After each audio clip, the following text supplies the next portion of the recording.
English सीखने के लिए सबसे इम्पॉर्टेंट स्किल या स्ट्रैटेजी होती है इंग्लिश में सोचना।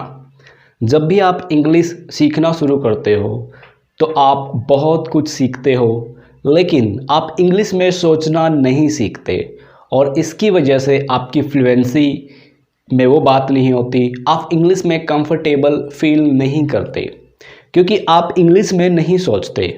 इंग्लिश में सोचने का सिंपल सा मतलब है अपने दिमाग में इंग्लिश हिंदी के सेंटेंसेस को अंग्रेजी में ट्रांसलेट करना।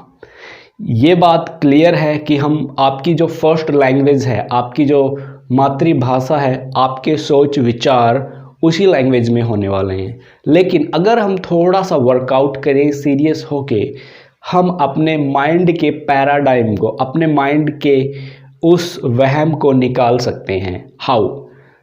आपको करना क्या है, जब भी कोई वाक्य आप बोलना चाहो, देखिए इस दुनिया में हर काम दो बार होते हैं, पहला दिमाग में, दूसरा रियलिटी में। जब भी आप कोई बात बोलना चाहते हो, सबसे पहले ये आपके दिमाग में जनरेट होती है, उसके बाद आपकी टंग पे आती है और आप इसको बोलते हो। लेकिन आप इस बात को इसलिए जज नहीं कर पाते क्योंकि आप अपनी मदर टंग की, अपनी मातृभाषा की कई सालों तक प्रैक्टिस कर चुके हो और जो टाइम फ्रेम है, जो टाइम लैप्स है, वो बिल्कुल कम हो गया है। हमें यही इंग्लिश के मामले में करना है। What you have to do, you have to think in English. How you can do that? Try to translate every Hindi word और every Hindi sentence in English. Initially, it will bother you. You will feel frustrated.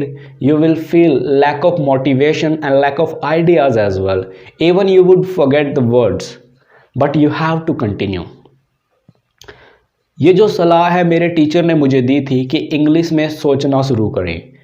तो मैंने कहा sir मैं English में सोच नहीं पाता क्योंकि मेरे दिमाग में तो हिंदी आती है। उन्होंने कहा कि मान लो आपके सामने एक कार आ रही है, आपने शब्द बोला, आपने दिमाग में शब्द सोचा कार आ रही है, आपने हिंदी में सोचा, क्यों ना इसको दिमाग में इंग्लिश में ट्रांसलेट कर लिया जाए। ये कहने की बजाय कार आ रही है, हम ऐसा कह सकते हैं कार इज़ कमिंग। हम दिमाग में तरह तरह की बातें सोचते रहते हैं।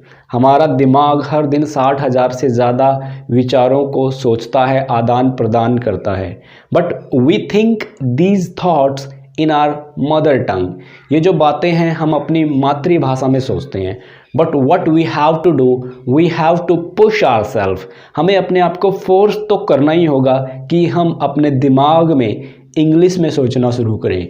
जब हम इंग्लिश में सोचना शुरू करेंगे, जो हम सोचते हैं वही बोलते हैं, जो हम सोचते हैं वही बोलते हैं। तो जब आप इंग्लिश में सोचना शुरू करोगे तो आपकी टंग से, आपके मुंह से इंग्लिश निकलना ऑटोमेटिकली शुरू हो जाएगा। तो इसकी शुरुआत कैसे कर सकते हैं? इसकी शुरुआत हम कर सकते हैं सबसे पहले अवेयरनेस से, सेल्फ अवेयरनेस से। मान लीजिए आपके सामने कोई एक्टिविटी हो रही है, आप उस एक्टिविटी को देख के हिंदी में सोचते हो, जो भी काम हो रहा है। आपको क्या करना है, थोड़ा सा रुकना है और अपने आप को बताना है कि आपको अंग्रेजी में सोचना है। आप बार बार भूलने वाले हो, लेकिन बार बार आपको अपने आप को याद दिलाना है कि you have to think in English. जब आप दिन में 10 से 15 बार अपने आप को याद दिलाओगे कि आपको अंग्रेजी में सोचना है और कंटिन्यूसली आपने एक हफ्ते तक ये काम कर दिया, तो आपकी 60% आदत बदल जाएगी। आपका दिमाग इंग्लिश में सोचना शुरू कर देगा और साथ ही साथ जो आप सोचते हो उसको बोलिए ज़रूर। जब आप सोच के बोलोगे, इंग्लिश में सोचा, इंग्लिश में बोला, यू आर प्रैक्टिसिंग। लेकिन इंग्लिश में सोचा और बोला नहीं, this is nothing. Whatever you think in English, you have to speak it out. Speak it out aloud. This will make you a fluent English speaker. You will feel more comfortable and you wouldn't get confused. आप confusion भी नहीं होंगे। English में सोचने के लिए आपको उस सिचुएशन को हिंदी से अंग्रेजी में सोचने की, कहने का मतलब ट्रांसलेट करने की आदत डालनी होगी। शुरू में टाइम लगेगा, धीरे धीरे आपकी प्रैक्टिस होती जाएगी, तब ये टाइम लैप्स कम होता जाएगा। And one day you will realise you think in English and you speak. I had the same difficulty. ये जो डिफ़िकल्टी है हर एक स्टूडेंट फेस करता है। मैंने स्ट्रगल किया है इस चीज़ को सीखने में, अपने दिमाग में सेंटेंसेस को ट्रांसलेट करने में। मैं कंफ्यूज्ड हुआ, फ्रस्ट्रेट हुआ, but I continued. I forced my self. I took the help of my teachers and mentors. I requested my teachers to help me more. आप भी जो आपसे सीनियर है, अच्छी इंग्लिश जिनको आती है, उनको रिक्वेस्ट कर सकते हो कि आपकी मदद करें। लेकिन एक बात का ध्यान रखिए, जब आप हिंदी के वाक्य को इंग्लिश में बनाते हो और उसको दिमाग में रख लेते हो, that will not help you.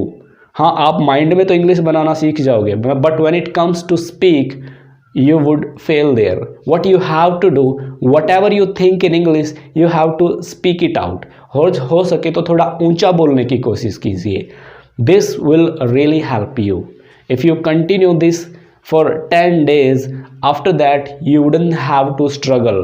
अगर आप 10 दिन तक इसको कर गए, 10 दिन के बाद ये काम आपके लिए आसान हो जाएगा। This will be the part of your life. आपकी लाइफ का पार्ट बन जाएगा। तो आज से ही आपको कोशिश करनी है अंग्रेजी में सीखने की। कोई भी काम शुरू में मुश्किल होता है, फिर थोड़ी कन्फ्यूजन आती है और फिर आपके लिए वो आसान हो जाता है। Just you have to pass 2 stages of this journey. First of all, you have to start. Second thing, you have to continue. When you feel frustrated and confused, you have to force yourself. जब आप confused feel करोगे, frustrate feel करोगे और आपको लगेगा मुझे छोड़ देना चाहिए, ऐसा मत करना, कंटिन्यू रखना। और फिर एक टाइम आएगा जब आप इसमें बिल्कुल ही सहज हो जाओगे। You will feel comfortable and English would be very easy for you. इस वीडियो को एक बार और ज़रूर देखिए ताकि आपके माइंड में बातें क्लियरली छप जाएं और उनकी आप प्रैक्टिस कर पाओ। मैं हूं अशोक कुमार और आप देख रहे हैं माई ऑनलाइन स्कूल। हमारी मुहिम है कि हम आपके कम्युनिकेशन स्किल्स को बेटर कर पाएँ और आपको इंग्लिश टीच कर पाएँ, so you become a better speaker. Thank you so much for watching this video. See you again.